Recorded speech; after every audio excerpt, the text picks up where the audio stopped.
ఇప్పుడు పెరుగన్నం ఎలా తయారు చేయాలో చూపిస్తాను. మొదటగా వండిన అన్నంలో కొంచెం పెరుగేసి బాగా కలపాలి. ఉదయాన్నే తీసుకుంటే చాలా ఆరోగ్యకరం. వావ్, చాలా బాగుంది. అందరూ ట్రై చేయండి. To make perfect curd rice, mix the curd and rice well until creamy. Then garnish with fresh curry leaves for the best flavor. ఇప్పుడు పెరుగన్నం ఎలా తయారు చేయాలో చూపిస్తాను. మొదటగా వండిన అన్నంలో కొంచెం పెరుగేసి బాగా కలపాలి. ఉదయాన్నే తీసుకుంటే చాలా ఆరోగ్యకరం. వావ్, చాలా బాగుంది. అందరూ ట్రై చేయండి.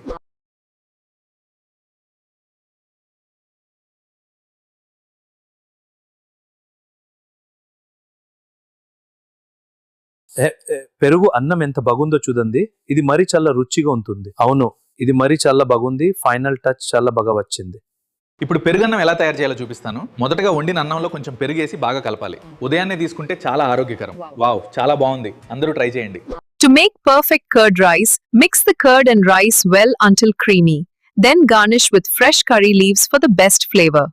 ఇప్పుడు పెరుగన్నం ఎలా తయారు చేయాలో చూపిస్తాను. మొదటగా వండిన అన్నంలో కొంచెం పెరుగేసి బాగా కలపాలి. ఉదయాన్నే తీసుకుంటే చాలా ఆరోగ్యకరం. వావ్, చాలా బాగుంది. అందరూ ట్రై చేయండి.